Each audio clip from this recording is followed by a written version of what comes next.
Listo, muchachos, ya comencé a grabar. De nuevo, buenas tardes a todos, a los que se han conectado en este momento. Voy a compartir la pantalla para que comencemos, para que continuemos con los números de Fermat. Entonces vamos a hacer un pequeño recuento de lo que hicimos la clase pasada, así de manera rápida. Vimos pues la definición de número perfecto.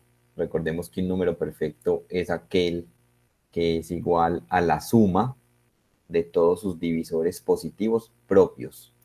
Propios significa que hay que excluir de esa lista al mismo n.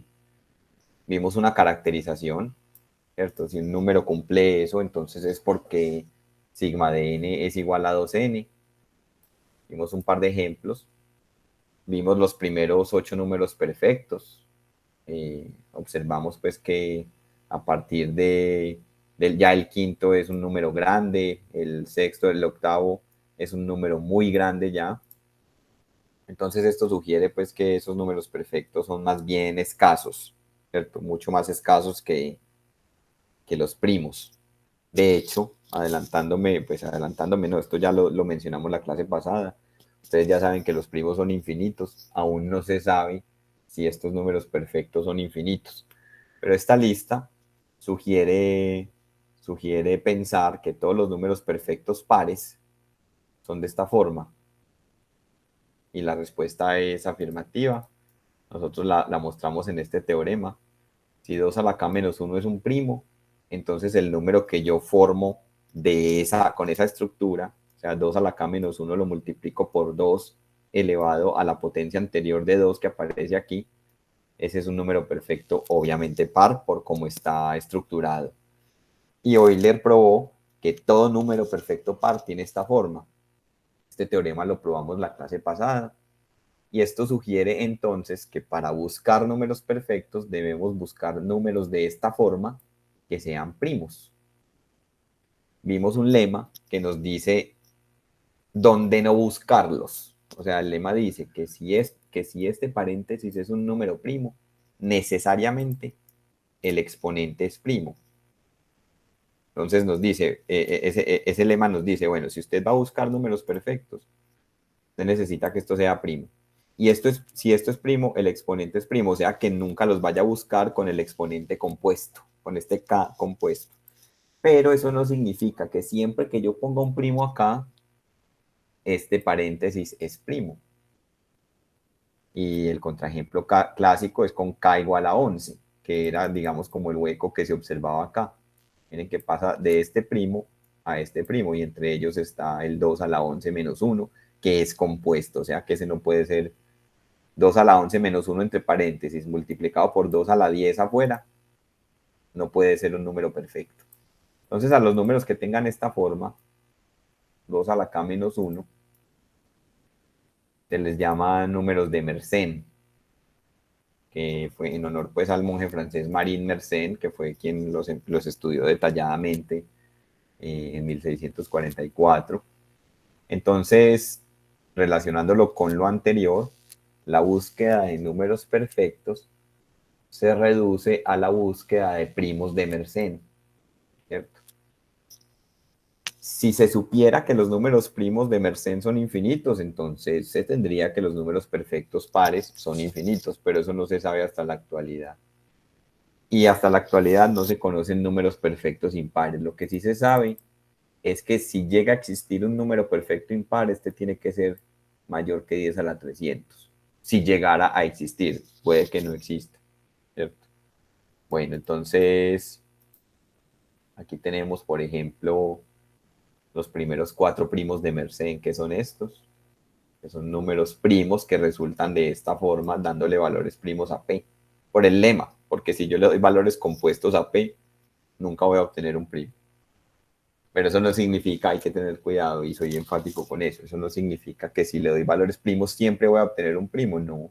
Si eso fuera verdad, entonces habría infinitos números primos de Mersenne y por lo tanto infinitos números perfectos. Otra conjetura que se llegó a formular sobre estos primos de Mersenne fue esta, que si usted toma un número de Mersenne Si usted toma un primo de Mersenne y lo sustituye acá, se obtiene un número primo de Mersenne más grande. Es decir, si este es un primo, al sustituirlo allá en esta fórmula se obtiene un primo. Y se creía que eso era verdad hasta que en el 53 se encontró este contraejemplo. M sub 13 es un primo de Mersenne, ¿cierto? 8191, que resulta de 2 a la 13 menos 1. Ese número es primo. Al sustituirlo acá en el exponente, ya se obtiene un número compuesto. O sea que no necesariamente m sub n es primo, cuando m sub n sea primo. Si eso fuera verdad, si esa conjetura fuera cierta, entonces se tendrían infinitos primos de Mersenne, pero no. Y miren que este es un número ya muy grande. Yo había encontrado por acá, yo tenía por acá en las descargas un documentico que me encontré por ahí en estos días. Lo busqué, lo encontré por ahí en la red. Esta es la lista de los números perfectos que se conocen a la actualidad, ¿cierto? Que son los números por el teorema, pues, por la parte del teorema que probó Euler, son números que tengan esta forma, donde P y 2 a la P menos 1 son primos, o sea, donde P es primo y este es un primo de Mersenne. Entonces, fíjense que estos son los primeros 8 que yo les mencioné en las diapositivas. Incluso yo les puse hasta acá, en las diapositivas. Este 8 fue descubierto en 1772 por Euler. Pero de ahí en adelante hasta la actualidad, bueno, este documento menciona hasta, está muy pequeño, menciona hasta el año 2017. Y es un número, pues hasta el 2017, yo creo que ya se conoce, yo les mencioné la clase pasada, el artículo que aparece en Wikipedia propone 51 números de perfectos. Y miren, pero es que ya son números muy grandes. Y ya muchos de estos se han encontrado con métodos computacionales. Bueno, entonces, eso fue lo que dijimos sobre los primos de Mersenne. Vamos ahora a hablar de los números de Fermat. Vamos a comenzar, para motivar la definición, vamos a comenzar con este lema. Es bien interesante.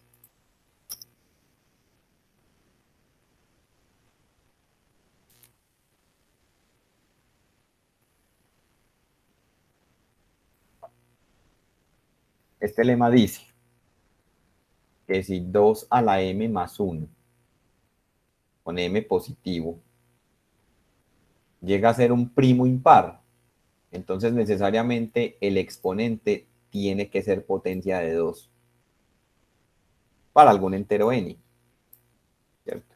Entonces, este exponente, cuando uno lo reemplaza acá, aquí quedaría 2 a la 2 a la n más 1. Vamos a ver si todos esos son primos, pero primero probemos el lema.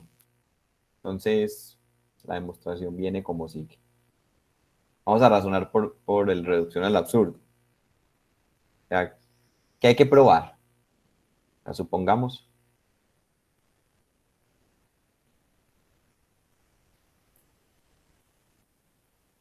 que 2 a la m más 1 es un primo. Obviamente, impar, por cómo está, pues es una potencia de 2 más 1, eso es un primo impar. Entonces supongamos que es un primo. ¿Qué tenemos que probar? Veamos que m es alguna potencia de 2.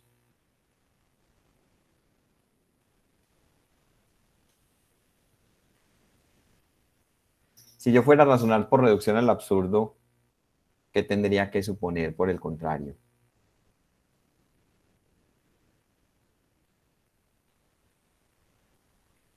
Supongamos por el contrario que ¿qué? Que m no es una potencia de 2, profe. Eso, que m no es una potencia de 2. Y si no es una potencia de 2 es porque ¿qué? Porque es impar, profe, ¿no? Mm, Si no es una potencia de 2, entonces es impar. ¿Tiene No. algún no necesariamente los divisores son pares, no sé. Exactamente. Por ejemplo, pero no es cierto lo que dijo, creo que fue Juan Pablo. 6 no es una potencia de 2, pero tampoco es impar. O sea que esa no es la negación, es con los divisores. O sea, ¿qué significa que sea potencia de 2? Que todos los divisores, excepto el 1, pues porque el 1 es divisor de cualquier entero, que todos sus divisores mayores que 1, todos son pares. Si todos los divisores son pares es porque su factorización canónica es esta. Entonces negar eso es suponer que M tiene un divisor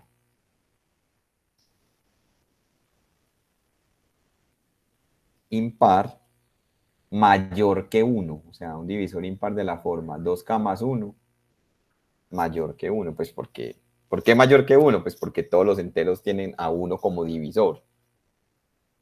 Eso. Entonces, si todos los divisores de M fueran, si todos los divisores mayores que 1 fueran pares, entonces es porque él es una potencia de 2. Suponer el contrario es suponer que él tiene un divisor impar mayor que 1. Luego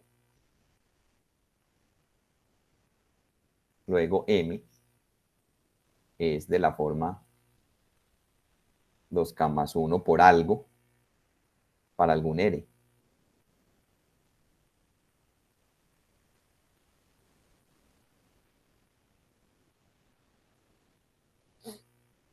¿Cierto? De hecho, miren que con esto estamos diciendo, pues como aclaración, que M es mayor o igual que 3, ¿cierto? Porque tiene el mínimo valor que puede tomar este divisor impar es 3. O sea que es 3 por algo. O sea que M es mayor o igual que 3. Listo. Entonces, con esto, ¿cómo queda M? ¿Cómo queda, perdón, 2 a la M más 1? El número de la hipótesis queda de la forma 2 a la 2K más 1R más 1. Y esto se puede, permítanme, yo pongo el igual para que me quepa, lo pongo aquí más a la izquierda. Esto se puede ver así, se puede ver como 2 a la R a la 2K más 1 más 1. Y esto se puede factorizar de la siguiente manera. Se puede factorizar como 2 a la R más 1 por 2 a la R y le voy disminuyendo a este exponente. Entonces, 2 a la K, a la 2K, perdón, menos, porque los signos van alternados, 2 a la R a la 2K menos 1, más puntos suspensivos.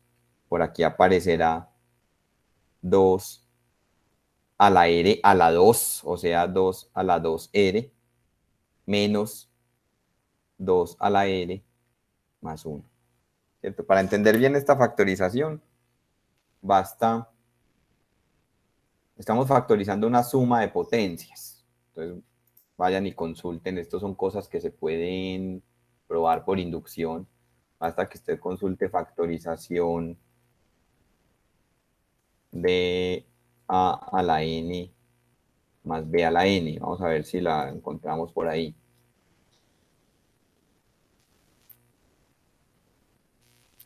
Yo creo que aquí en Wikipedia aparece eso.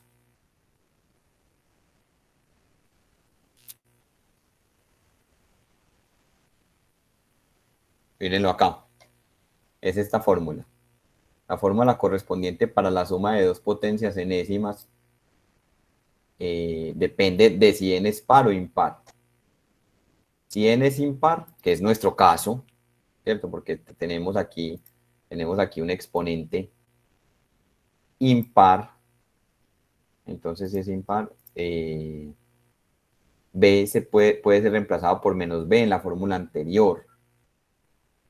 Entonces, miren que se obtiene esta fórmula que hay aquí. Voy a aumentarlo acá.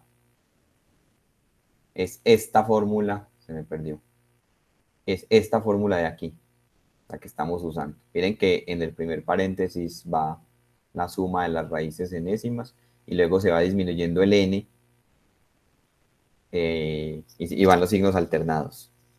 Va disminuyendo el n con potencias de a hasta que a se desaparece, o sea, hasta que queda a la 0. Y con b va b a la 0, b a la 1, b a la 2, va aumentando hasta que aparece, pero en nuestro caso, este es el a y este es el b. ¿Cierto? Entonces, por eso es que queda esta factorización. Entonces, yo los invito a que ustedes verifiquen que efectivamente esa es la factorización que estamos usando. Y fíjense que esto significaría que 2 a la m más 1 no es primo. ¿Por qué? Porque estamos suponiendo que es primo y tenemos que demostrar que m es alguna potencia de 2, incluyendo pues 2 a la 0.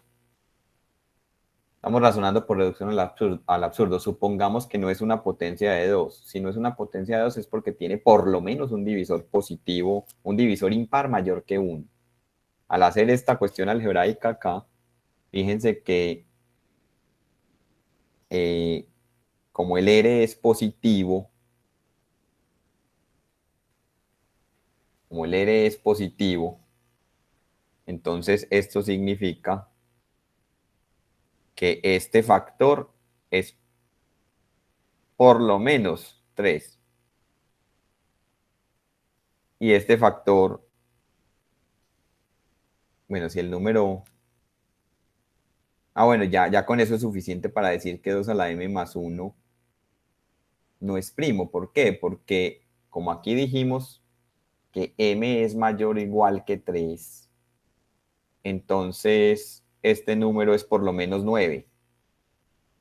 ¿Sí o no? El mínimo valor que puede tomar m es 3. Porque si m es 2, o sea, de hecho habría que razonar por casos. O sea, si m es 2, pues listo, ya se cumple que es potencia de 2. Si m es 1, pues es 2 a la 0.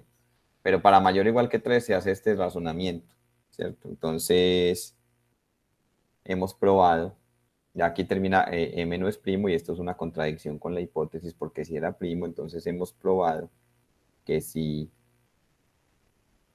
2 a la m más 1 si un número de esa forma es primo, necesariamente m es una potencia de 2.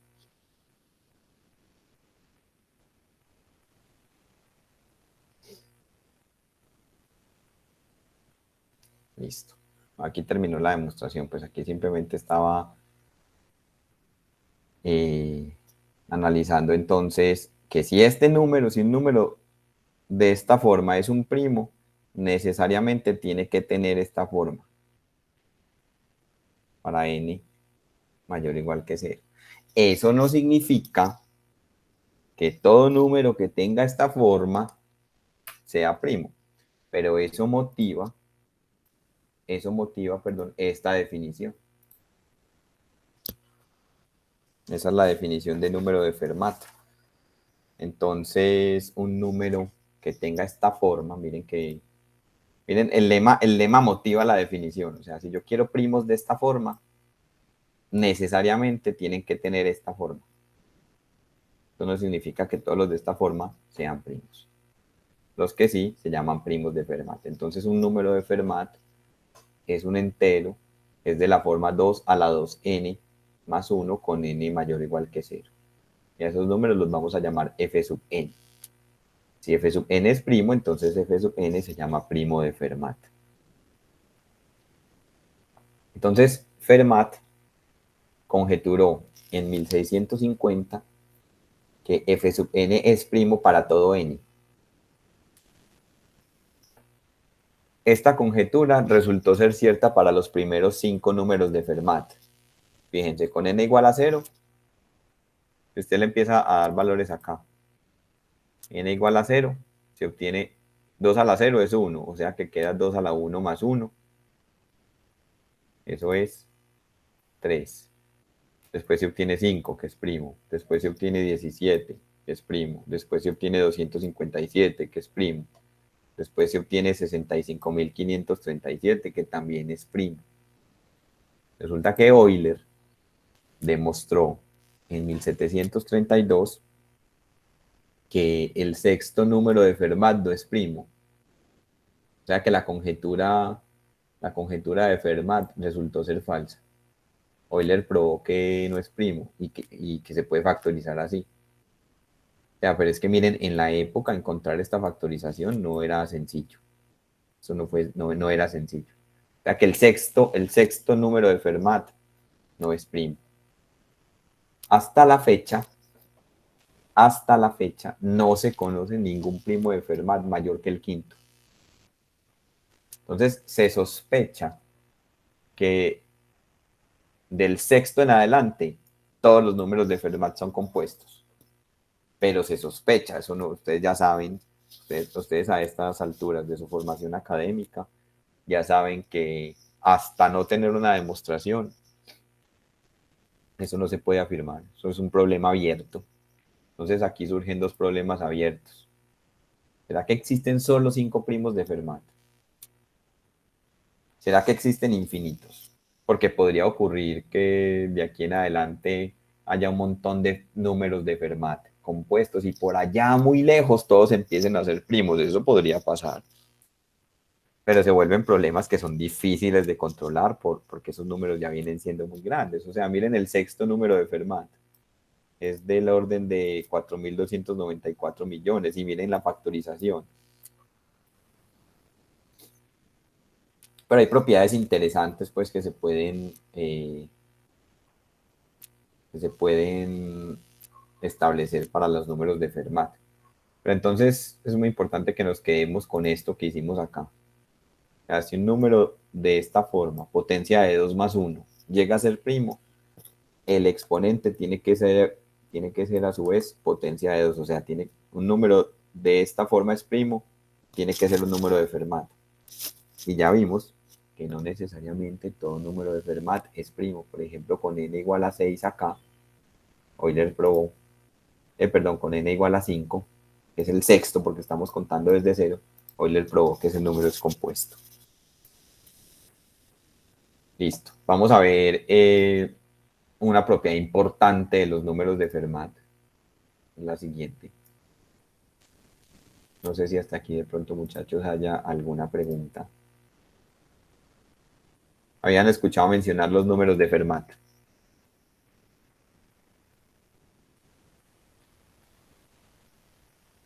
¿Habían visto por ahí los números de Fermat? ¿En dónde, Juan Pablo, los habías visto? ¿Por ahí leyendo cositas o en videos? Y ustedes la clase pasada me mencionaron que algunos de ustedes habían trabajado con los primos de Mersenne. ¿En dónde? ¿En computación o en dónde?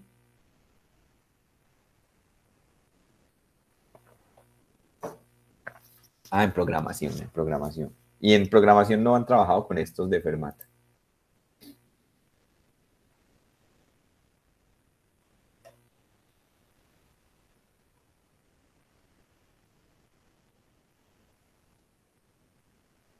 Sí. Ah, bueno. Entonces, hace bastante tiempo ya. Lo que este teorema nos está diciendo es que distintos números de Fermat son primos relativos. Distintos números de Fermat son primos relativos y eso ya es muy interesante.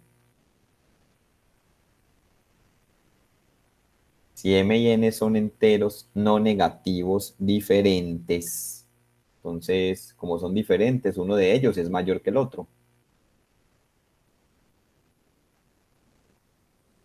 No le quita generalidad a mi demostración suponer que m es mayor que n.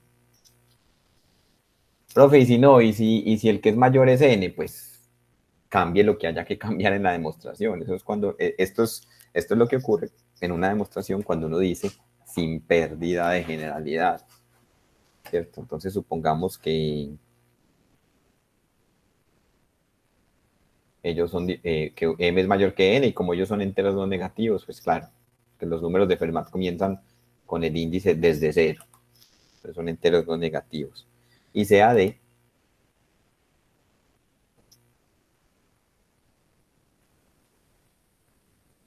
el máximo común divisor entre f sub n y f sub n. Listo, entonces, como los números de Fermat son impares,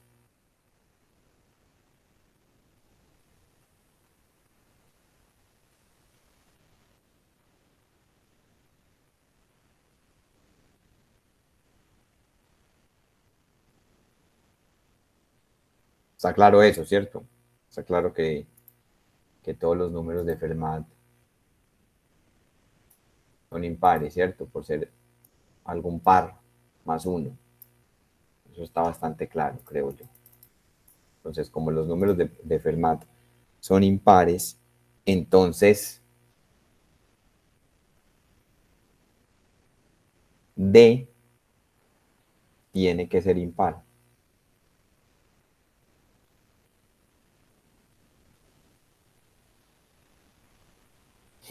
D tiene que ser impar, ¿cierto? Un número impar, D es un divisor de ambos números y ambos son impares, entonces D tiene que ser impar. Si D fuera par, entonces habría una contradicción, ¿cierto? Eso está claro, muchachos. Está claro que D tiene que ser impar. O para alguno de ustedes no es claro. Todo muy claro, profe. Listo, entonces sean, aquí es donde está el truquito. X lo voy a definir como 2 a la 2 a la n y K como 2 a la m menos n. Este número es un exponente positivo porque estamos suponiendo que m es mayor que n. Entonces con esto se tiene lo siguiente. Entonces,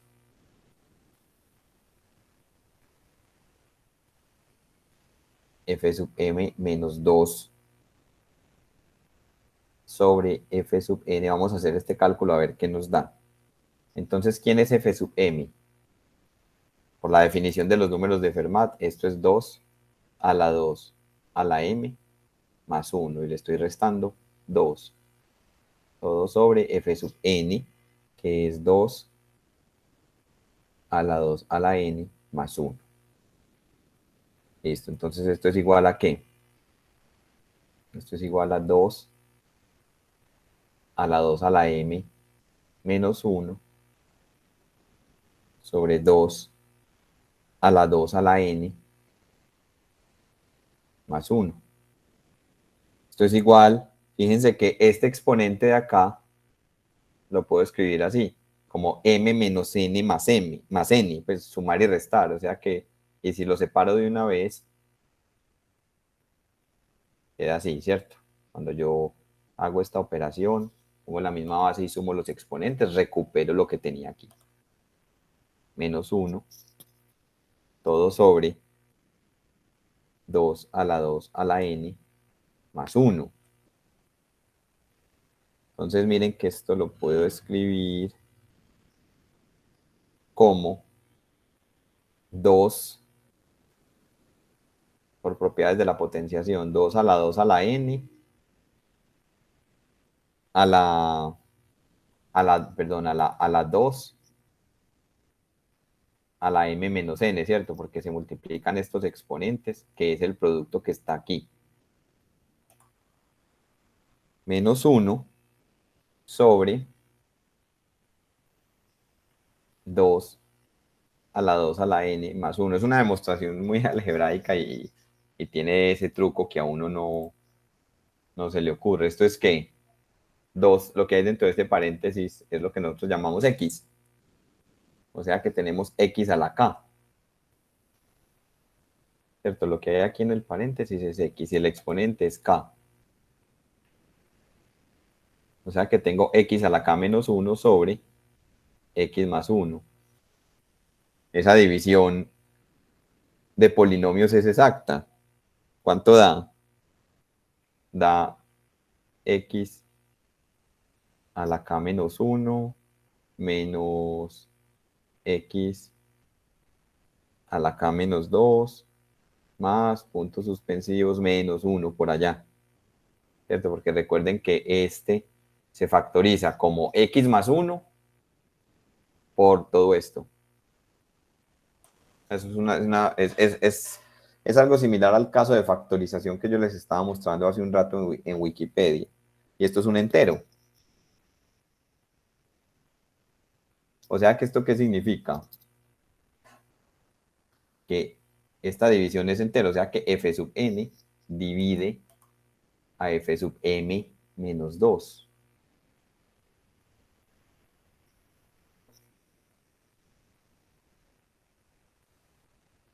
¿Cierto? Porque f sub m menos 2 es, pasando este al otro lado a multiplicar, es f sub n por algún entero. ¿Cierto? Entonces miren ahora, como d divide a f sub n. Y a su vez, bueno, entonces por transitividad, y f sub n divide a f sub m menos 2, y la relación de divisibilidad es transitiva, entonces estaríamos diciendo que d divide a f sub m menos 2. Y como d divide a f sub m, entonces fíjense, ¿qué concluyo de aquí y de aquí? De estos dos recuadros, de este y de este.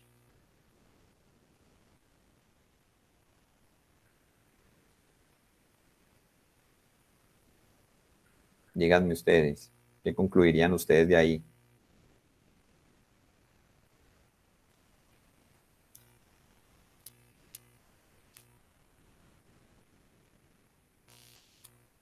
De esos dos recuadros azules.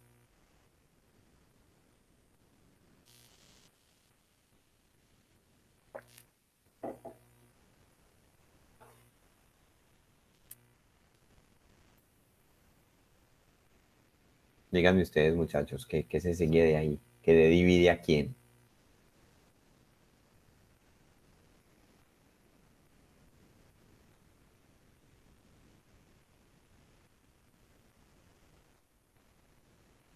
¿Es claro para ustedes si pongo que d divide a 2?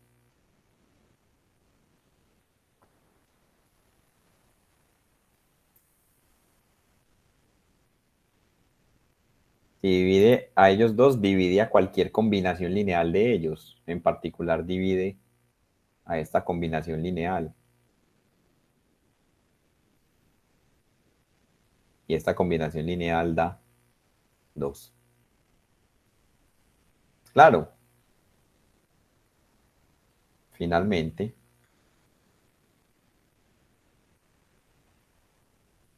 ¿cuáles son los divisores de 2?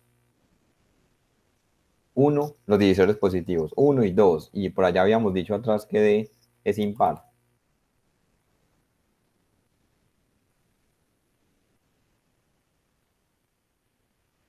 Si d es un divisor de 2 y es impar, entonces necesariamente tiene que ser 1.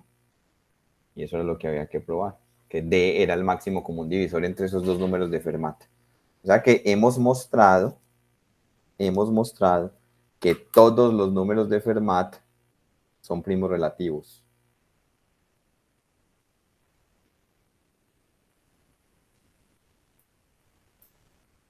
Como corolario, existen infinitos números primos, cosa que ustedes ya sabían desde hace mucho tiempo. Se sigue como corolario del teorema anterior. Y yo les voy a dejar a ustedes como ejercicio que piensen cómo utilizar este teorema para demostrar que existen infinitos primos. Pero la idea, intuitivamente, la idea es clara. O sea, si hay infinitos, mejor dicho, hay infinitos números de Fermat. ¿Sí o no? Es porque eso es una sucesión. Pues dele valores aquí a n, dele infinitos valores a n, entonces obtiene infinitos números de Fermat. Este teorema dice que todos los números de Fermat son primos relativos. Por el teorema fundamental de la aritmética, cada uno de ellos tiene un factor primo. Y como ellos todos son primos relativos, entonces no pueden compartir factores primos, porque entonces no serían primos relativos. Y si hay infinitos, entonces hay infinitos factores primos diferentes. O sea, es decir, en otras palabras, existen infinitos primos. O sea, les dije la idea de la demostración. Escriban la demostración de una demostración alternativa de que existen infinitos primos basándose en este teorema, en el hecho de que todos los números de Fermat son primos relativos. Listo, hasta aquí venía esta parte pues que me quedó faltando la clase pasada. Me tomó más tiempo pues de lo que tenía presupuestado. Como es usual, yo soy muy demorado para avanzar en los temas. Preguntas, muchachos, sobre esto. ¿Hay alguna pregunta hasta aquí?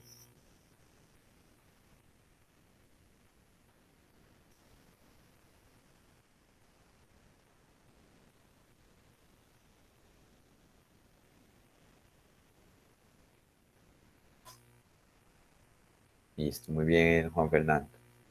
Vamos ahora a entrar a estudiar la función phi de Euler. Yo creo que estas diapositivas yo ya las puse, creo que ya las puse acá en la página del curso. Permítanme, yo verifico.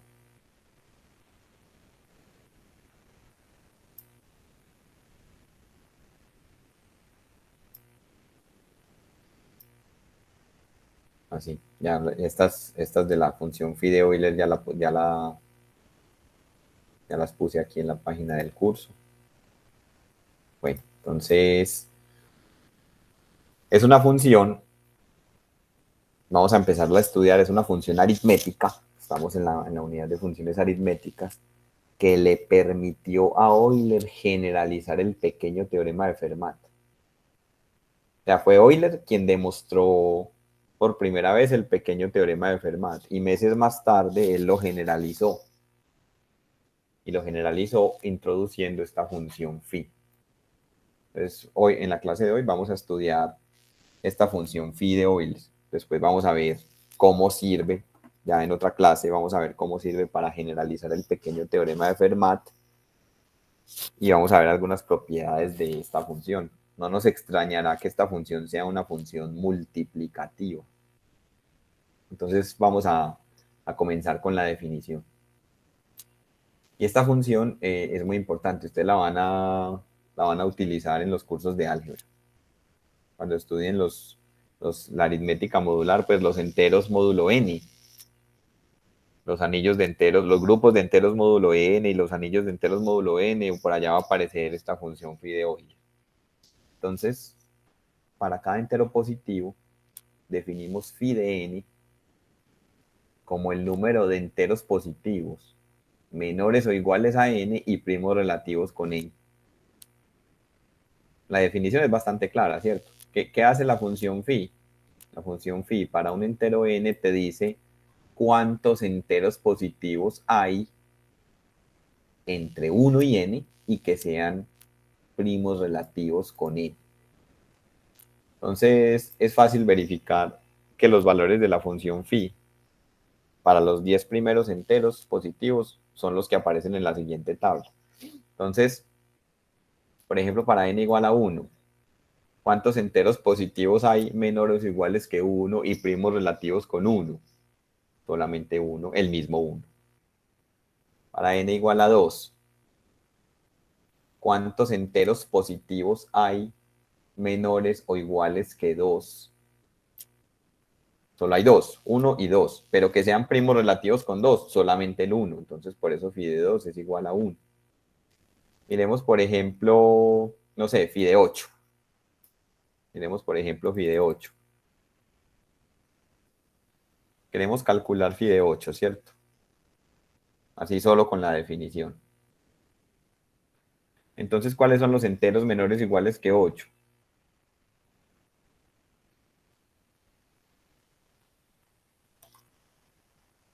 Estos son los enteros menores o iguales que 8. ¿Y cuáles son primos relativos con 8? Entonces, este es primo relativo con 8. Este no. porque el máximo común divisor entre 2 y 8 es 2. Este es primo relativo con 8. Este no, porque el máximo común divisor entre 4 y 2 es, entre 4 y 8 es 4. Este es primo relativo con 8. Este no. O sea, ningún par va a ser primo relativo con 8 porque comparten por lo menos el factor 2. Este sí y este no. ¿Cuántos hay? Los que quedaron encerrados, o sea que phi de 8 es igual a 4. Recuerden que phi es el número de enteros entre 1 y n que sean primos relativos con n.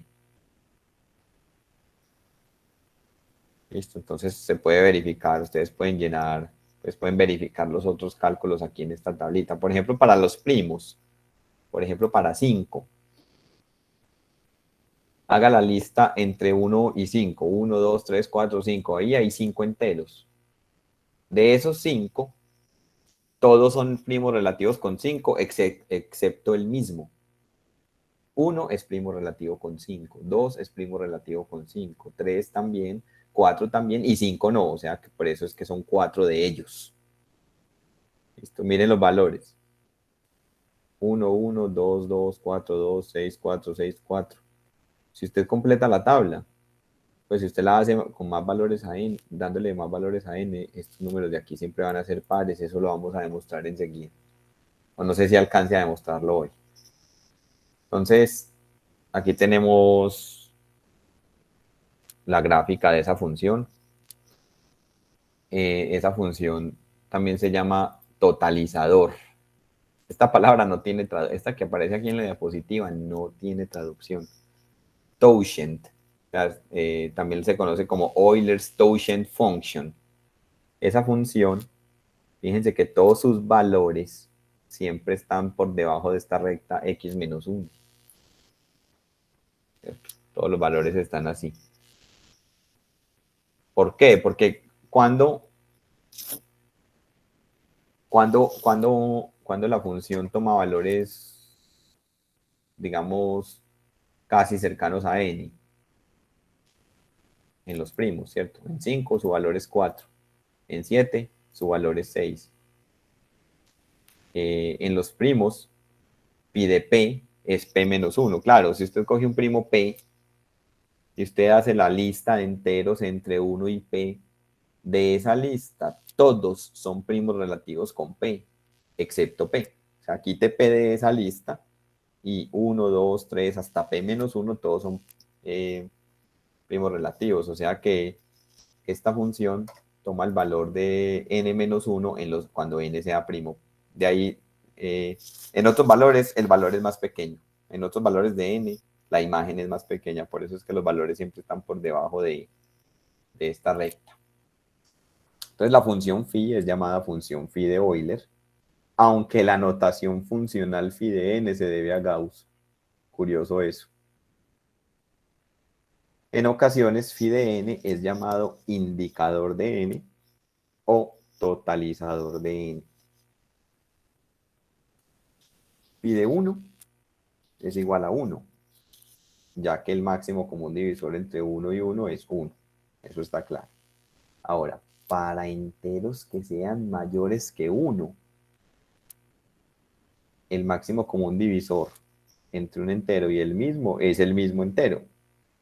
Y esto ya es distinto de 1 porque estamos en el caso en el que n sea mayor que 1. Así, para n mayor que 1, el valor phi de n corresponde al número de enteros positivos menores, fíjense que ya queda excluido, o igual a n, ¿cierto? Porque ya vimos que este no es primo relativo con n. Pero en este caso sí, n y n eran primos relativos. Este es el único caso en el que eso ocurre. Entonces, phi de n de ahí en adelante es el número de enteros positivos menores que n y primos relativos con n. Lo que ya mencioné, si n es primo, todo entero positivo menor que n es primo relativo con n. Por tanto, el número de enteros que son primos relativos con n menores que n es n menos 1. ¿Eso está claro, muchachos? En los primos este es el valor que toma la función phi. Sí, profe. Muy bien, Juan Pablo. ¿Qué dicen los demás? Claro, profe. Listo, Juan Camilo. Muy bien. Ahora, si n es compuesto, es porque ¿qué? Es porque n tiene un divisor, por lo menos un divisor, llamémoslo no trivial, así lo habíamos llamado en algún momento, o sea, un divisor que está entre 1 y n. Luego existen al menos, pueden haber más, al menos dos enteros en la lista que no son primos relativos con n, a saber, d y el mismo n. O sea, en esta lista hay que excluir, si yo voy a evaluar la función phi de n, de esta lista me tengo que quedar con aquellos que sean primos relativos con n y contarlos. Eso es lo que hace la función phi. Entonces, de esta lista excluyo al n y excluyo al divisor. Si n fuera compuesto, ¿cierto? Por lo menos los tengo que excluir a ellos dos. De esto se sigue que phi de n siempre es menor o igual que n menos 2. ¿Por qué menor o igual? Porque en esta lista hay n enteros. Los excluyo a ellos dos, porque ellos dos no son primos relativos con n. O sea que ya quedan n menos 2. O sea que el valor máximo que podría tomar phi de n es n menos 2, pero puede que tenga que excluir más. Por eso es que para un número compuesto, phi de n siempre es menor o igual que n menos 2. Eso se refleja, pues aunque no es muy claro en esta gráfica, se refleja aquí. Para los compuestos, eso siempre está por debajo de la recta y igual a x menos 2, los valores de la función para los compuestos. Y para los primos están justo en la recta x menos 1. Listo. Entonces, tenemos esta proposición que ya con lo que está dicho en la observación, ya esta proposición queda aprobada. Phi de n es igual a n menos 1 si y solo si n es primo. Fíjense que de este sí y solo sí hay una implicación que ya con lo que dijimos antes es sumamente clara. Y es esta, es la implicación recíproca, ¿cierto? O sea, esta implicación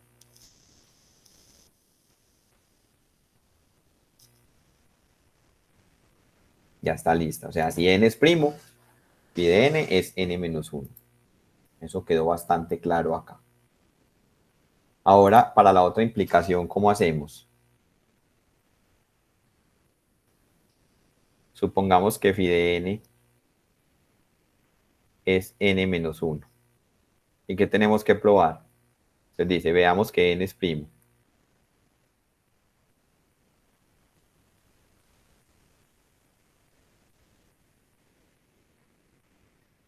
Razones por reducción al absurdo. O sea, casi siempre hemos visto ya en esta parte del curso que siempre que queremos probar que algo es primo, suponga lo contrario y llegue a una contradicción. Entonces, si n es compuesto,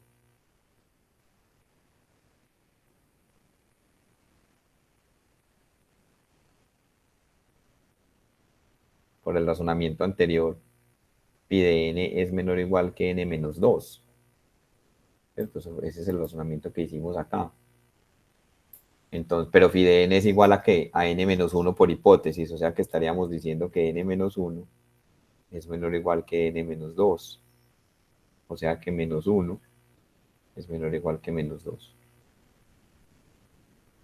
Absurdo. Entonces tiene que ser primo.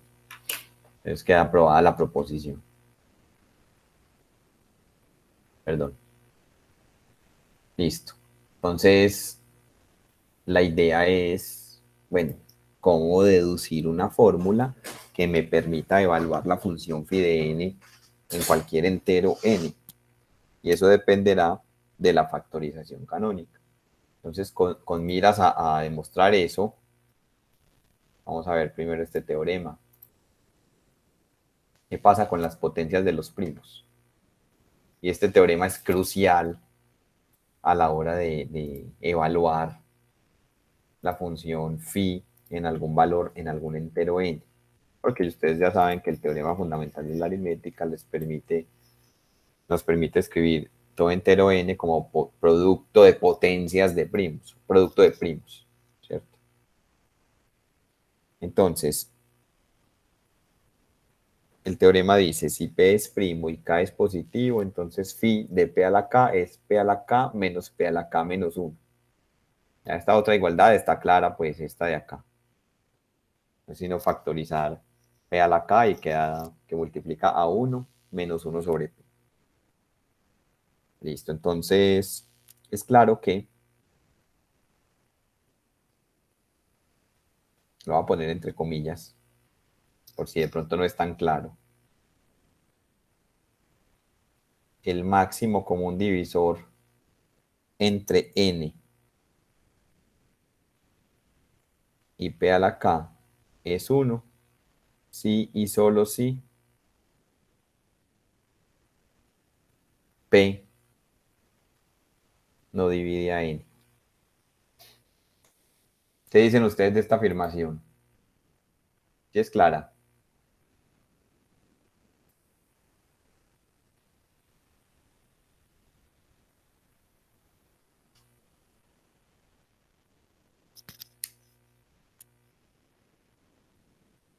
Dicho con otras palabras, un entero n y P a la K no comparten factores comunes mayores que 1.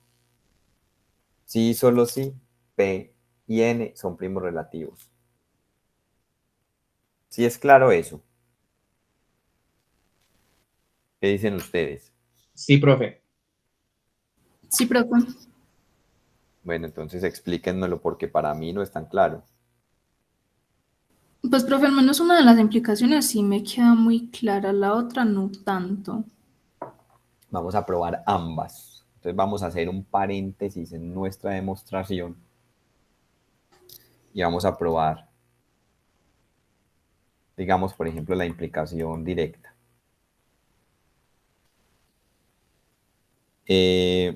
Para la implicación directa, supongamos que el máximo común divisor entre n y p a la k es 1.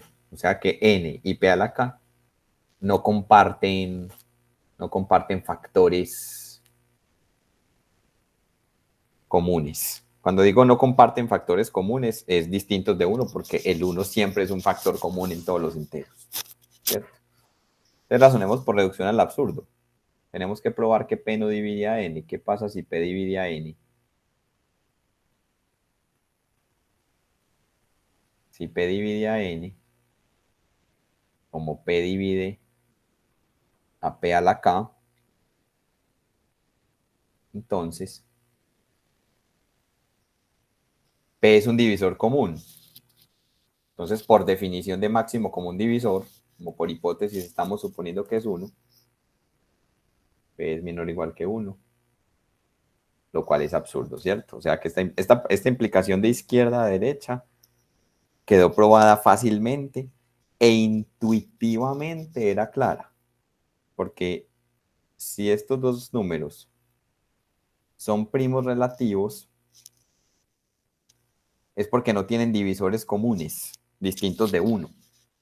Y todos los divisores de P a la K son potencias de P. Todos. Entonces P no puede dividir a N, porque si lo dividiera, entonces tendrían un divisor común distinto de 1, que sería P. Es lo que estamos diciendo acá. En últimas es lo que estamos diciendo en el renglón donde hicimos la demostración. Ahora vamos para la implicación recíproca.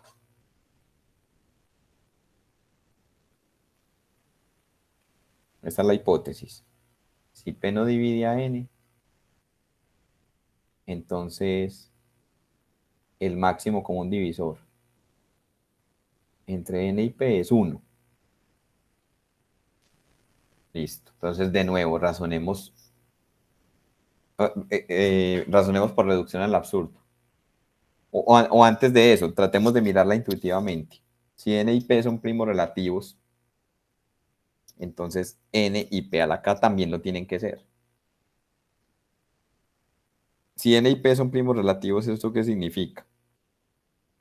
que no comparten factores distintos de 1, obviamente. Entonces, n y p a la k tampoco pueden compartir factores. ¿Por qué? Porque si los compartieran, como todos los divisores de p a la k son potencias de p, entonces uno de esos tendría que dividir a n. En últimas, p tendría que dividir a n, lo cual es absurdo. Vamos a ver por qué.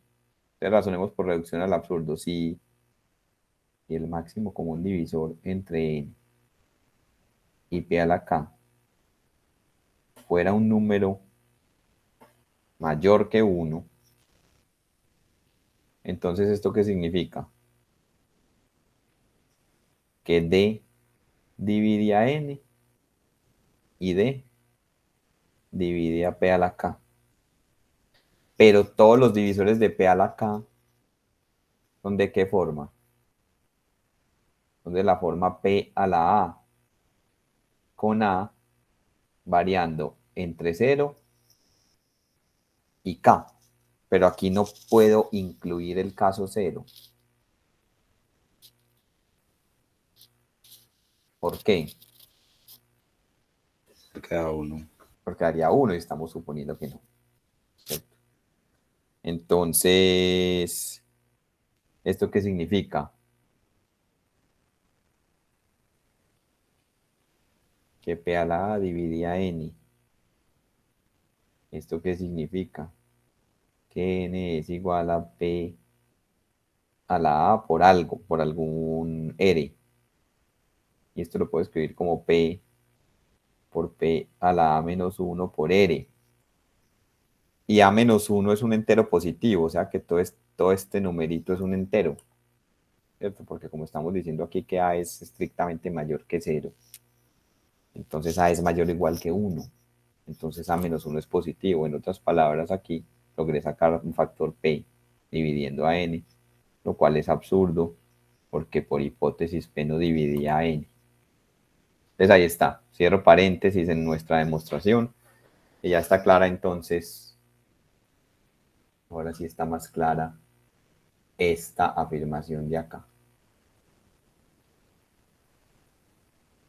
El máximo común divisor entre n y p a la k es 1, sí, solo sí, p no divide a n. Listo. ¿Por qué eso nos sirve en la prueba que estamos escribiendo? Porque a partir de aquí podemos afirmar que existen p a la k menos 1 enteros entre 1 y p a la k que son divisibles por p.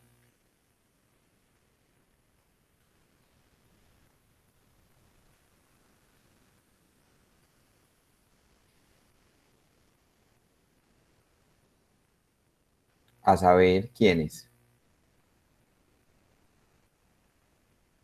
¿Quiénes son los enteros entre 1 y p a la k que son divisibles por p? Los múltiplos de p, ¿cierto?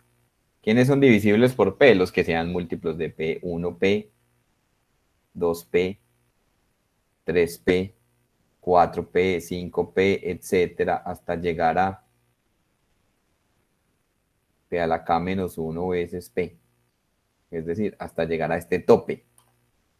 ¿Cuántos enteros hay en esa lista? P a la k menos 1. Así,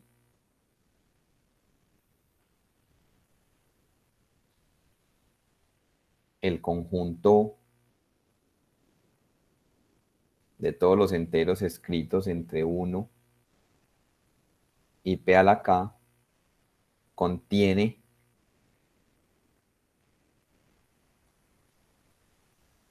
exactamente, ojo, ¿para qué nos sirve el recuadro rojo? El recuadro rojo nos está diciendo que los que son primos, los enteros que son primos relativos con p a la k, son aquellos que no son divisibles por p. Y aquí hice la lista de todos los que son divisibles por P en este conjunto. O sea que en este conjunto, ¿cuántos enteros hay? En este conjunto, ¿cuántos enteros hay? Hay P a la K. De esos P a la K hay que quitar los que sean divisibles por P. ¿Cuántos son? P a la K menos 1. Si yo quito todos los que sean divisibles por P, los que quedan no son divisibles por P. Y este recuadro rojo me dice que esos van a ser los que son primos relativos con P a la K. O sea que este conjunto contiene exactamente P a la K menos P a la K menos 1 enteros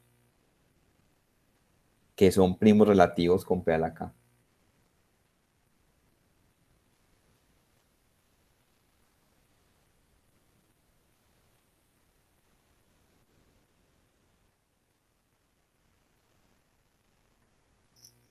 ¿Sí está claro? Voy a volverlo a decir. Aquí en este conjunto, claramente hay ¿cuántos enteros? Hay P a la K enteros. De los que hay en esta lista, tengo que contar cuáles son los que son primos relativos con P. Con P a la K, perdón. Con P a la K, porque yo tengo que evaluar la función phi en P a la K. Listo. Entonces, ¿cómo los cuento?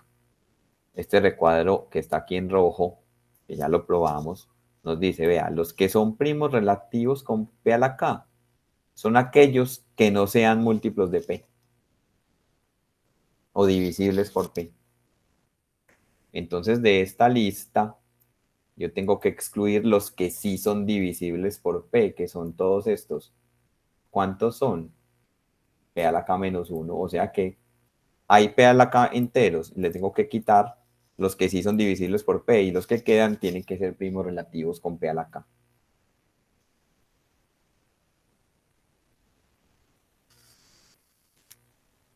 ¿Sí está claro, muchachos?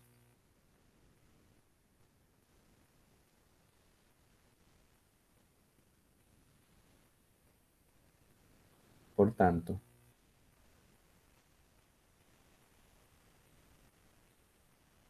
de la definición de phi, se sigue que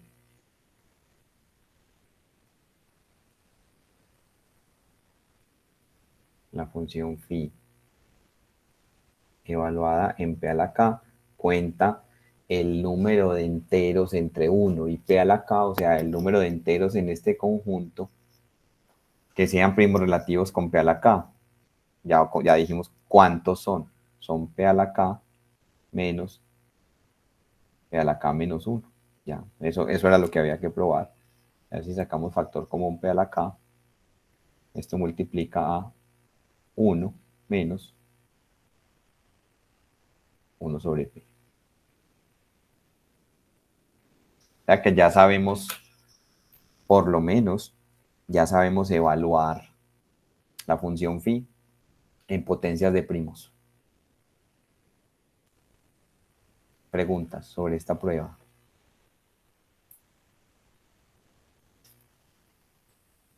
¿Hay alguna pregunta, muchachos, sobre esta demostración?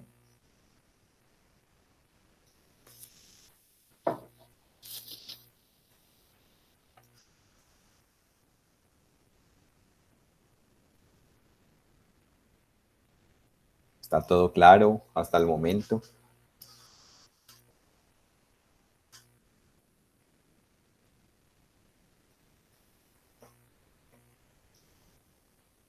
Listo. Bueno, esto lo puedo cerrar ya. Bueno, tenemos este corolario cuya prueba es inmediata. ¿Cierto? Que ya lo sabíamos. Pero miren que es corolario de este teorema. Si P es un primo, entonces phi de P a la 1 es, simplemente cambien K por 1 en el teorema anterior, P a la 1 menos P a la 0. Y eso ya lo sabíamos. Ya sabíamos desde la proposición que Si P es un primo, pues era una de las implicaciones, era la implicación recíproca acá. Si P es un primo, phi de P es P menos 1. Listo. Miremos un ejemplo. ¿Cómo calcular, por ejemplo, phi de 9? Como 9 es una potencia de primo, ya sabemos, según el teorema, ya sabemos cómo evaluar phi en las potencias de primos. Es el mismo P a la K menos la potencia anterior. O sea, 3 a la 2 menos 3. O sea, queda 6. Y eso coincide con lo que tenemos aquí en esta tablita. Phi de 9 es igual a 6. ¿Cierto? O si usted utiliza la conclusión del corolario de la otra forma, entonces phi de 9 es igual a phi de este primo a la 2. Entonces es el primo a la 2 por 1 menos 1 sobre el primo. Y es lo mismo, ¿cierto? Esto da 9 y 1 menos 1/3 da 2/3 y esto da 6. Muchas veces es útil recordar esta forma en la que está el P a la K factorizado, porque a veces es muy fácil hacer los cálculos de esa manera. Bueno, el objetivo ahora, entonces miren para dónde va la cosa. Ya sabemos cómo evaluar phi en las potencias de primos. Lo que queríamos era evaluar phi en cualquier entero. Sabemos por el teorema fundamental de la aritmética que cualquier entero es producto de potencias de primos. Entonces, phi resulta evaluado en un producto. Pero yo no sé si puedo repartir phi en ese producto hasta no saber que phi es una función multiplicativa. Entonces, el objetivo es mostrar que phi es multiplicativa, pero para eso necesitamos primero este lema que tal vez ustedes ya lo conocen. Pues tal vez este lema ustedes lo probaron en los ejercicios de los primeros talleres al comienzo del curso. Vamos a recordar cómo es que se prueba.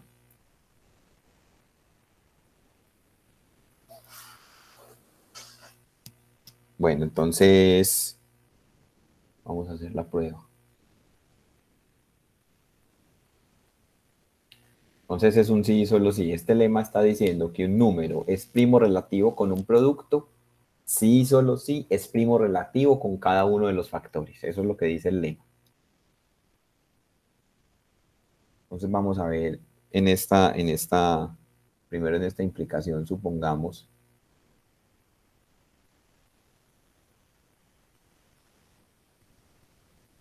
que el máximo común divisor entre A y BC es igual a 1.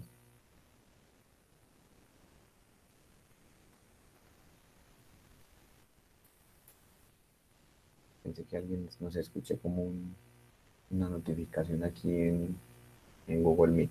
No sé si alguien estaba diciendo algo. Bueno, entonces queremos probar, por ejemplo, voy a probar este. La prueba del otro es completamente análoga, entonces sea el máximo común divisor entre A y B igual a D. Entonces el objetivo es probar que D es 1. Desde aquí se sigue que D divide a A y D divide a B. Por lo tanto, D divide a A y D divide, si divide a B, divide a BC, ¿cierto? ¿Sí o no? Recordemos cómo es que se ve eso. Si divide a B, es porque B es D por algo. Entonces multiplico ambos lados por C. O sea que D divide a BC. ¿Eso qué quiere decir? Esto último, que D divide a A y D divide a BC. Luego D es un divisor común entre A y BC. Por definición de máximo común divisor, entonces D tiene que ser menor o igual que el máximo común divisor entre A y BC, que por hipótesis es 1. Entonces estoy diciendo que D Al decir que este es el máximo común divisor, estoy diciendo que es mayor o igual que 1, ¿cierto? Porque por definición, desde que nosotros empezamos a hablar de máximo común divisor, nos restringimos a los divisores positivos. Y estoy diciendo que es menor o igual que 1, entonces forzosamente D tiene que ser 1. O sea que A y B son primos relativos. Y similarmente se prueba con el otro. O sea, similarmente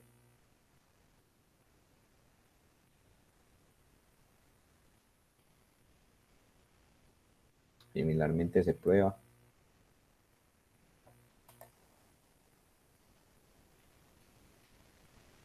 que el máximo común divisor entre A y C también es 1. Haga el mismo razonamiento. Listo. Entonces, hemos probado que si un número es primo relativo con un producto, entonces tiene que ser primo relativo con cada uno de los factores.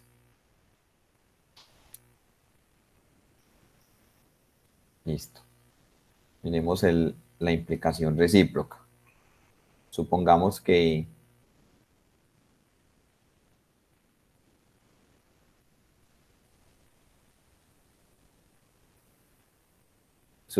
el máximo común divisor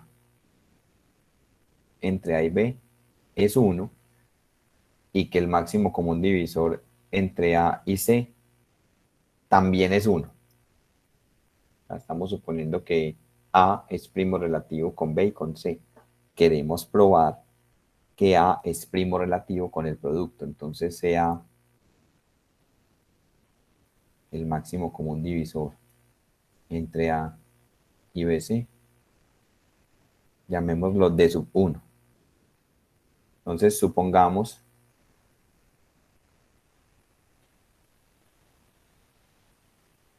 por reducción al absurdo que hay que probar. Hay que probar que D sub 1 es 1.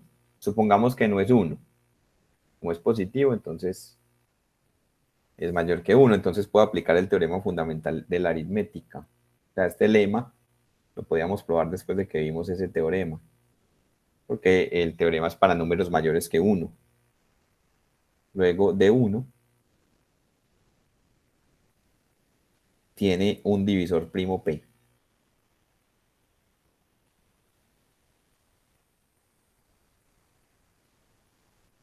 Eso es consecuencia del teorema fundamental de la aritmética. Todo número mayor que 1 es primo o producto de primos. Entonces tiene al menos un divisor primo P. Entonces, como de 1 divide a BC, eso es lo que estamos diciendo acá, al llamarlo máximo como un divisor entre A y B, entre A y BC, estoy diciendo que divide a A y divide a BC. Y P divide a D1, eso es lo último que afirmamos, entonces por transitividad que se sigue.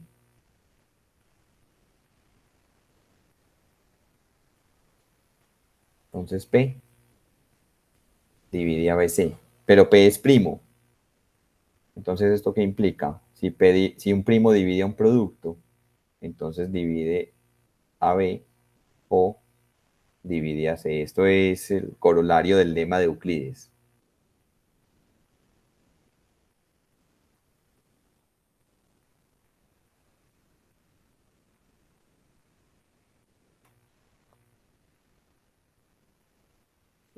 P divide a B o divide a C. Entonces, aquí hay que hacer disyunción de casos.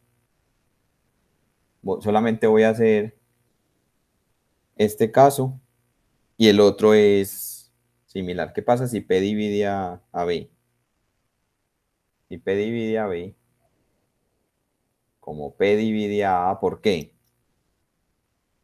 A ver, ¿quién de ustedes me dice por qué P divide a A?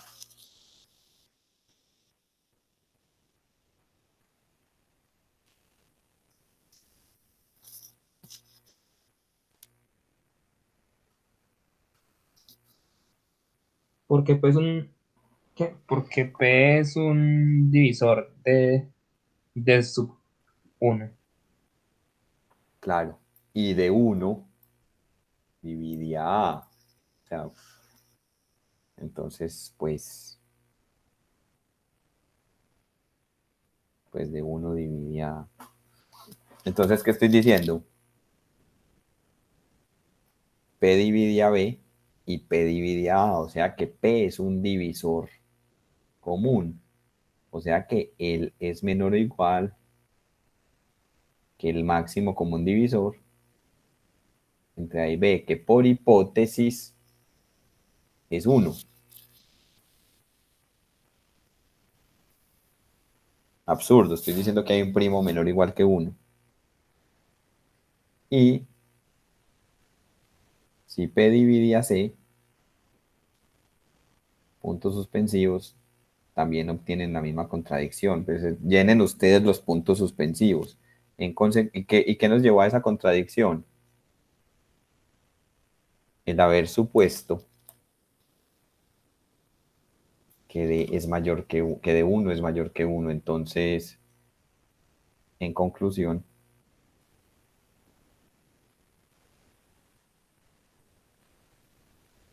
de 1 es igual a 1. Es decir, el máximo común divisor entre A y B es 1.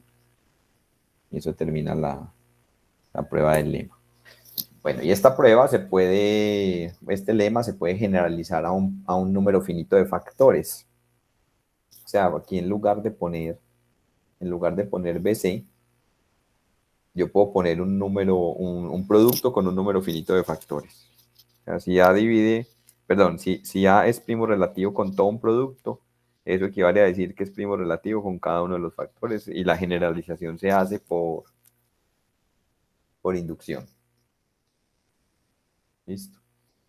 Bueno, entonces vamos a ver eso, cómo nos permite probar que la función phi de Euler es una función multiplicativa. Esta prueba es bastante larga. Yo voy a tratar de no escribir mucho porque es puro texto. Esta prueba es puro texto. Voy a tratar de hacer aquí darles como la idea. Eso es un reto para mí, pues porque a mí siempre me gusta escribir todo y no es fácil, ¿cierto? Si yo quiero probar que una función aritmética es multiplicativa, ¿qué tengo que hacer?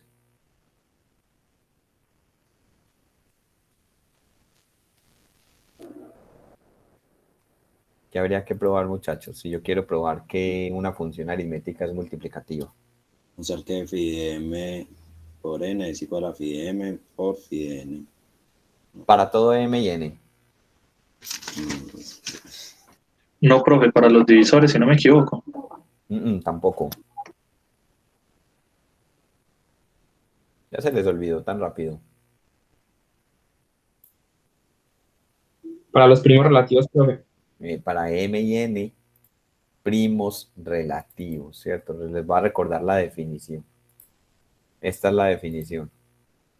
Si yo quiero probar que una función aritmética es multiplicativa, tengo que probar que reparten producto, pero no para todo m y n, sino para todo m y n que sean primos relativos.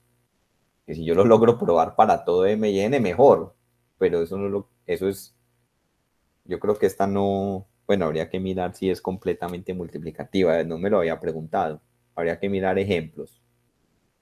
A ver si encuentra uno un contraejemplo. Si uno empieza a hacer ejemplos y se empieza a cumplir y a cumplir y a cumplir, entonces uno empieza a sospechar que es verdad y uno trata de buscar una prueba. Entonces, si yo quiero probar que es multiplicativa, entonces tengo que tomar enteros arbitrarios, pero que sean primos relativos. Sean m y n enteros positivos, tales que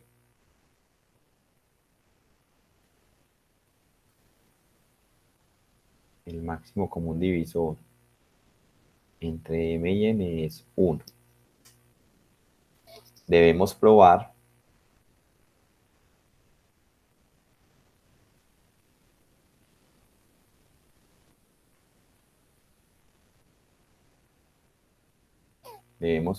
que lo que dijo Juan Pablo, pi de m por n es phi de m por phi de n. Y aquí estaría probando que eso es verdad para todo par de enteros primos relativos.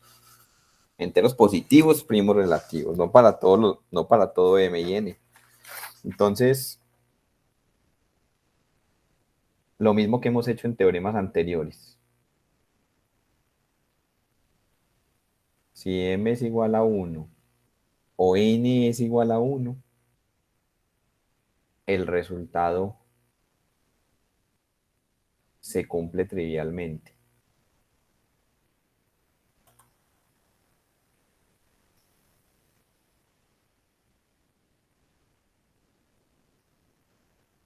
Se cumple trivialmente, pues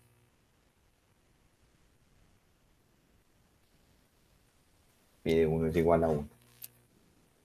¿Está claro eso? O damos un poquito más de detalles.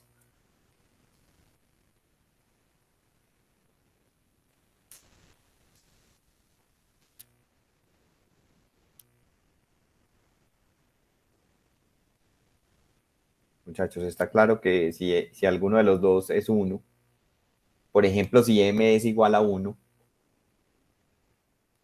la igualdad se satisface trivialmente. Sí, profe. Muy bien. Y si alguno de los dos es 1, obviamente m y n son primos relativos. Entonces, la parte interesante es qué pasa en el otro caso. O sea, supongamos que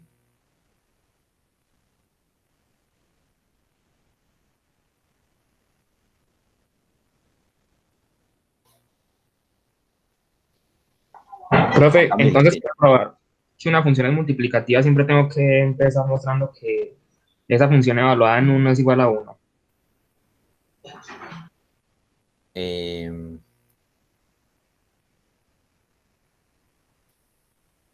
Mira este punto del taller. No hay que mostrarlo, pero mira este punto. No sé si lo alcances a leer. El punto 12 del taller que está en construcción, que no lo he podido seguir trabajando. Cualquier función multiplicativa cumple eso. Pues si es no nula. Que si es la función nula, no. Que la función nula también es multiplicativa trivialmente. Esto te responde la pregunta, ¿cierto? Sí, profe, muchas gracias. Listo. Bueno, entonces supongamos que m es mayor que 1 y n es mayor que 1. Entonces aquí la clave está organizar los enteros desde 1 hasta m por n en m columnas de n enteros de la siguiente manera. Consideremos este arreglo. 1, 2, bueno, lo voy a poner un poquito más separado. 2, por aquí, bueno, vienen unos puntos suspensivos, por aquí viene R, puntos suspensivos, hasta M. Aquí sigue M más 1, M más 2, puntos suspensivos, M más R, puntos suspensivos, M más M, o sea, 2M. Luego sigue ese entero más pues luego el siguiente,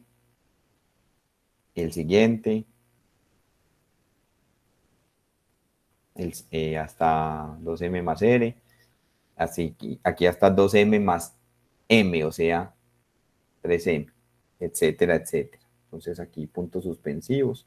Y por aquí aparecerá n menos 1, m más 1.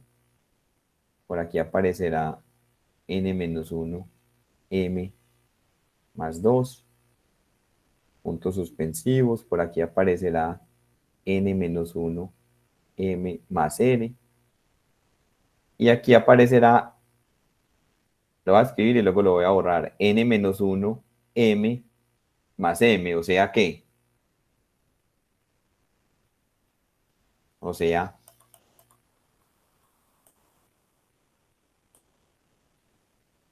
nm, ¿cierto?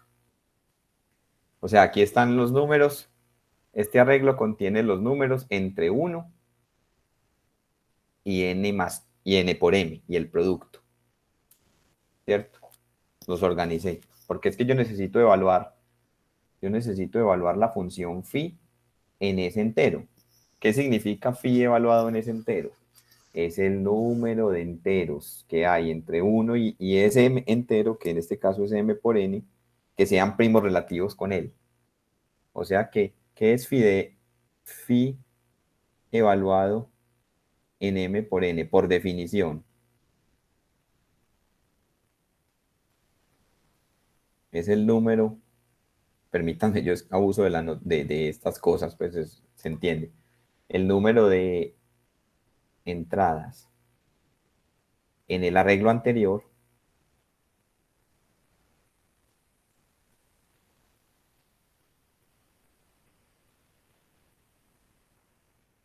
que sean primos relativos con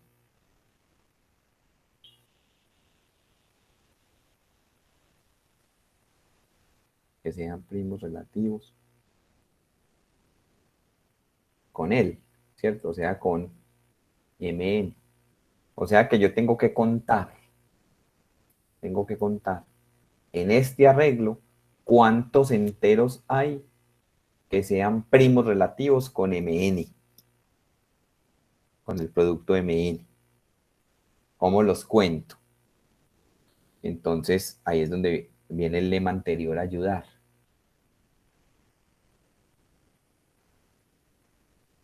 Por el lema anterior, este número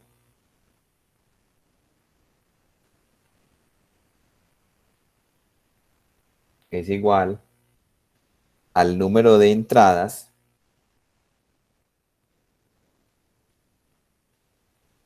en ese arreglo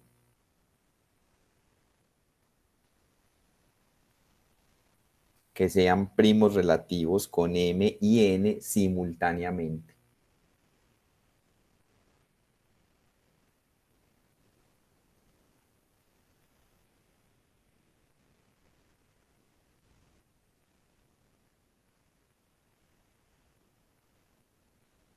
Permítanme, yo abuso de la mala escritura, pues en aras pues del tiempo, ¿cierto? Y de no escribir tanto. Entonces, está claro cómo se está usando el lema. O sea, el lema dice que un entero es primo relativo con un producto, si y solo si es primo relativo con cada uno de los factores, con los dos factores simultáneamente. Entonces aquí, para evaluar phi en el producto mn, tengo que contar cuántos enteros hay entre 1 y mn, o sea, cuántos hay aquí en este arreglo que sean primos relativos con mn. Pero el lema anterior dice, bueno, si un número es primo relativo con mn, si y solo si es primo relativo con m y al mismo tiempo primo relativo con n. Entonces, por ejemplo, los de esta columna no sirven porque todos los de esta columna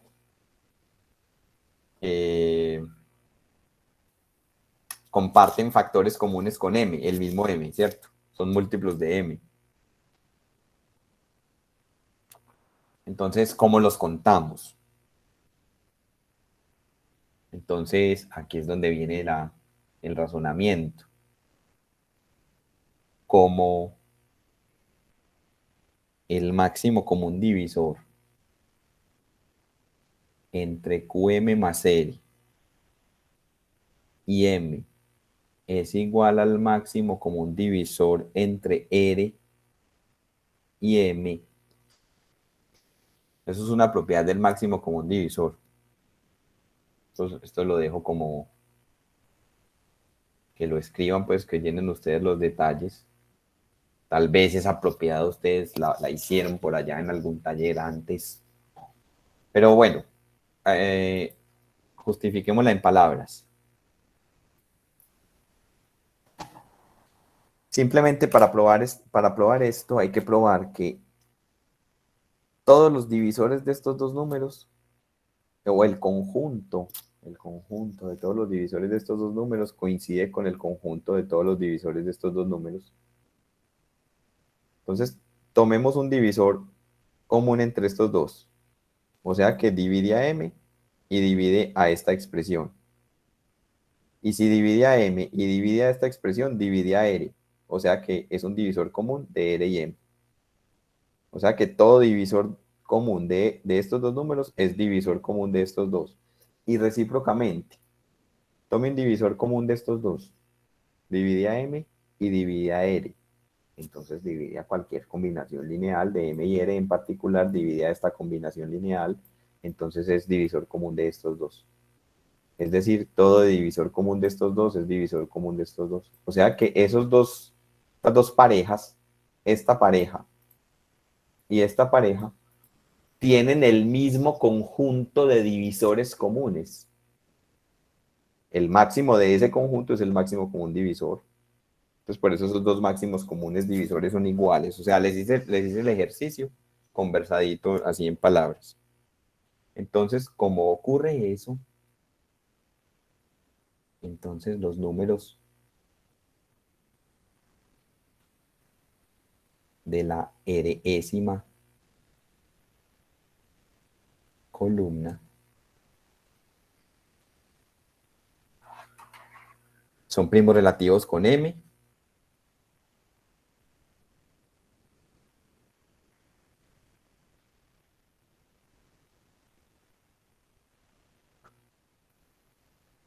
Con m, sí y solo sí,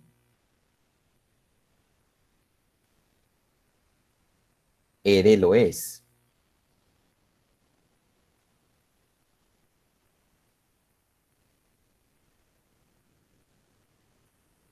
¿Sí o no? O sea, pero es por esta igualdad. Esta igualdad me dice, vean, los números de la enésima columna son de esta forma. ¿Cierto? Miren. 0m más r, 1m más r, 2m más r. Este es el que estoy llamando, el número genérico es qm más r. O sea, son de esta forma. Entonces esos números son primos relativos con m, o sea, este máximo común divisor da 1, sí, solo si este da 1. Es decir, sí, solo si el número que cuenta la columna es primo relativo con m.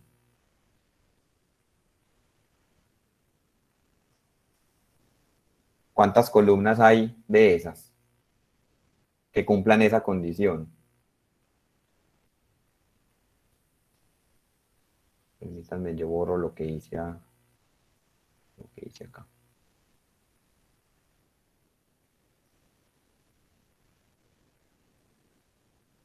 ¿Cuántas columnas hay? O sea, para que los números en una columna sean primos relativos con m, es suficiente y necesario que el número de la columna, que es este es el que cuenta la columna, miren muchachos, primera columna, segunda columna, enésima columna, etcétera, etcétera. Entonces aquí, con esta afirmación última que escribí, los números de la enésima columna son primos relativos con m, sí, solo si el número que cuenta la columna lo es. ¿Cuántas columnas hay de números primos relativos con m?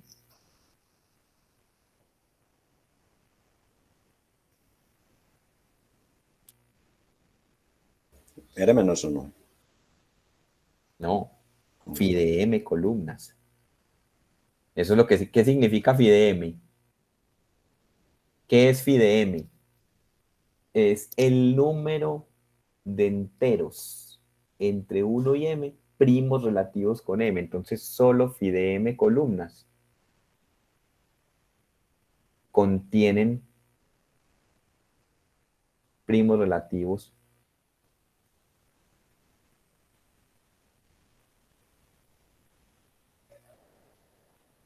con m. ¿Cierto? O sea, hay m columnas. De esas m columnas, ¿cuáles contienen primos relativos con m? Aquellas cuyo número contador de la columna sea primo relativo con m. ¿Cuántos hay? Tantos como diga phi de m. ¿Listo? De estos números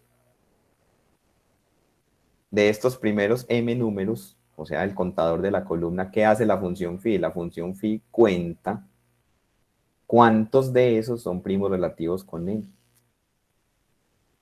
O sea que solo hay phi de m columnas que contienen números que son primos relativos con m.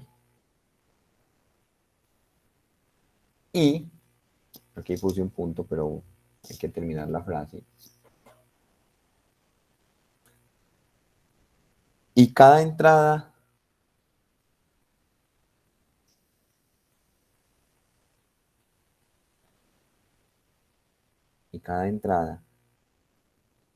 en una de estas columnas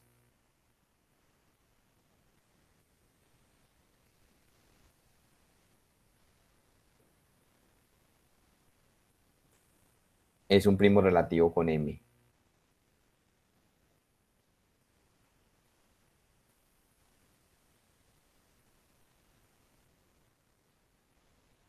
Muchachos, esto que yo estoy escribiendo acá es muy conceptual. O sea, esta expresión me está diciendo que si el número de la columna es primo relativo con m, todos los números de la columna lo son. Ahora, pero ¿cuántas columnas hay que cumplan esa condición? Tantas como diga phi de m. Esa es muy conceptual, o sea, hay que entender muy bien la definición de la función phi. Entonces, el problema se reduce a contar. Ya sabemos que hay phi de m columnas que contienen primos relativos con m, pero es que yo necesitaba que fueran primos relativos con n también, porque necesito que sean primos relativos con m y n simultáneamente. Entonces, veamos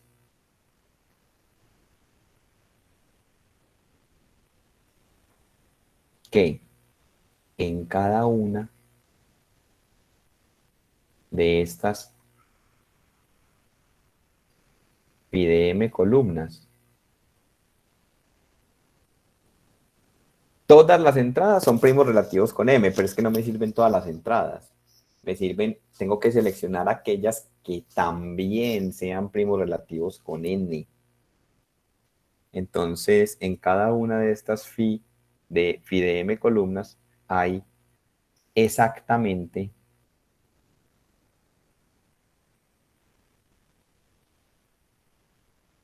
phi de n enteros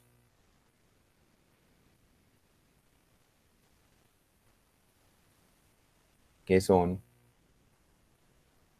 primos relativos también con n. Si yo logro probar esto, en este caso, ¿qué se tendría? En este caso se tendría la conclusión del teorema porque, en última, yo necesito evaluar phi en el producto. Phi en el producto es el número de entradas acá que sean primos relativos con mn.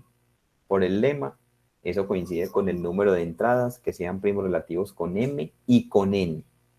Ya sabemos que solamente hay phi de m columnas que contienen primos relativos con m. Si yo logro probar esto, que en cada una de estas hay exactamente phi de n enteros que son primos relativos con n, entonces en este caso, el número de primos relativos en todo el arreglo con el producto es phi de m columnas en las cuales hay phi de n enteros que son primos relativos con n. Ahí está. Eso probaría eso terminaría la prueba. Entonces, vamos a probar eso. Entonces, las entradas de la n.ª columna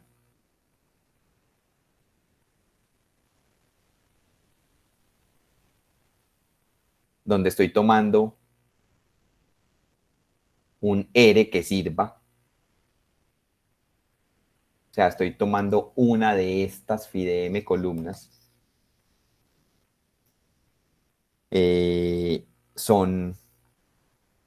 Escribámoslas en una lista. Son estas entradas. R, M más R, R, M más R, 2M más R. Estoy escribiendo las entradas de la Résima columna donde estoy seleccionando un R que sea primo relativo con M. O sea, y ya sabemos que todas las entradas en esa columna son primos relativos con M.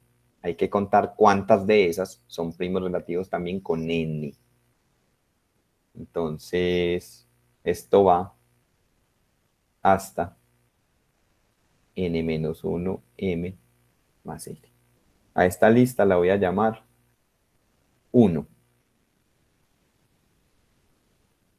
Entonces, los enteros de la lista 1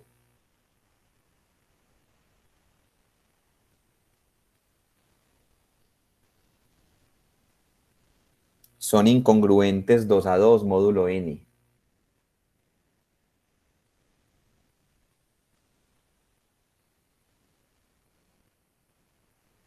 Dos a 2 es por parejas, son incongruentes por pares,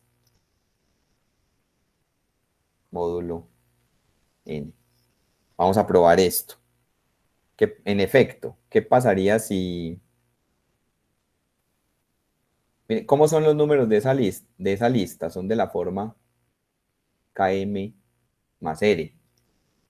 Entonces, si Km más R fuera congruente con Jm más R módulo n para dos números distintos de la lista. O sea, miren, aquí aparece 0m más r, 1m más r, 2m, o sea, ese k varía entre quién y quién.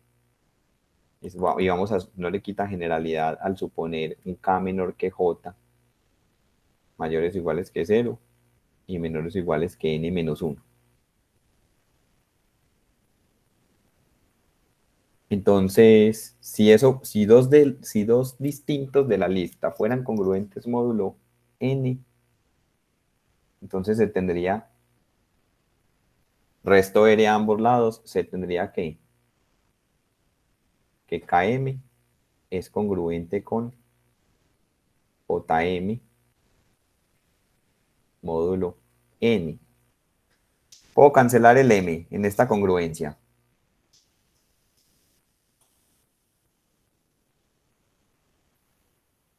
Claro que sí. Sí, profe. ¿Por qué? M y N primo relativo. Porque así los tomamos, ¿cierto? Porque el máximo común divisor entre m y n es 1. Entonces se tendría que K es congruente con J módulo n, pero entonces eso es absurdo porque miren dónde están. Estoy entre 0 y n menos 1, o sea, estaría diciendo que n divide a la diferencia j menos k o a k menos j, pues si divide a j menos k, divide a k menos j. Lo puse así para mostrar pues el absurdo. Este absurdo lo hemos visto varias veces en el curso, ¿cierto? Estoy diciendo que n divide a un número menor que él. O sea, j menos k es mayor que 0, pero es menor que n. Listo, creo que eso está claro. Entonces, esto implica, entonces ya probé que los números en la lista 1, y allí hay n números, son incongruentes 2 a 2, módulo n, o sea que son un sistema completo de residuos. Entonces los números en la lista 1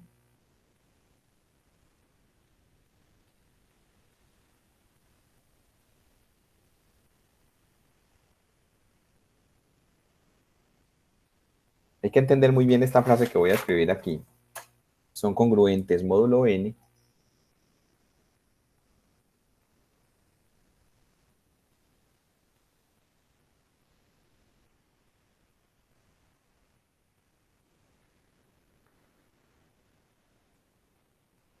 con 0, 1, 2, hasta n menos 1, en algún orden.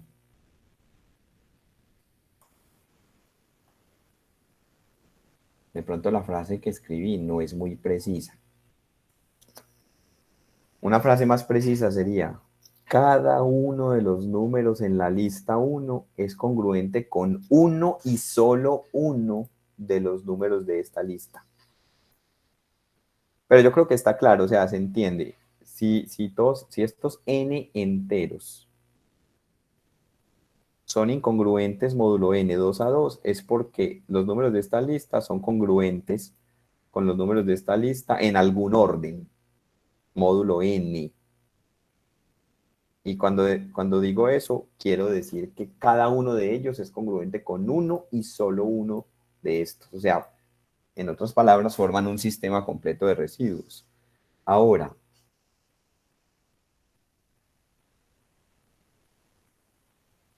ya casi acabo. Ahora, si S es congruente con T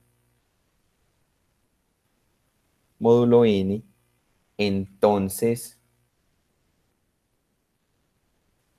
el máximo común divisor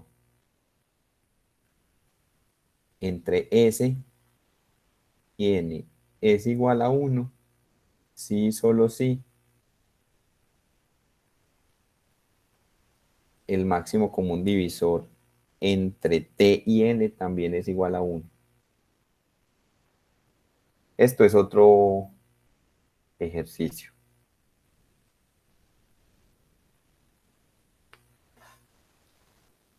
En otras palabras, si dos enteros son congruentes módulo n y uno de ellos es primo relativo con n, el otro también, necesariamente.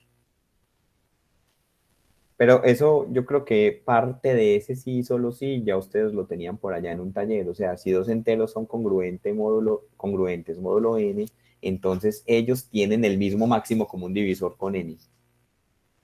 Entonces ya eso demuestra este sí, solo sí. Escríbanlo de todas maneras. ¿Esto qué implica? Entonces miren, esto implica que en la lista 1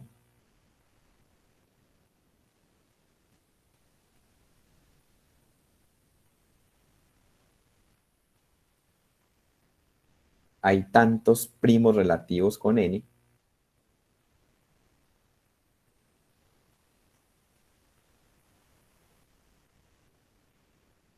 y eso es lo que queríamos hacer, ¿cierto? O sea, ya va a terminar la frase.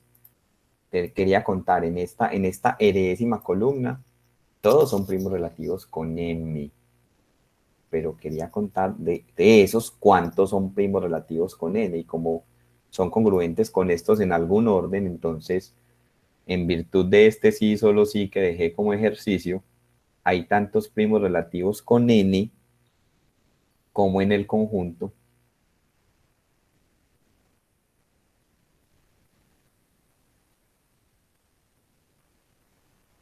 como en este otro sistema completo de residuos. Es decir, en ese conjunto que acabé de escribir, ¿cuántos primos relativos hay con n?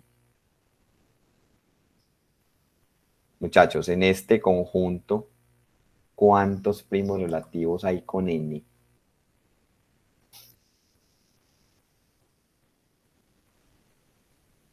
Phi de n. Ese es el concepto de la función phi de Euler. ¿Listo? Esto completa la prueba, que eso es lo que queríamos probar.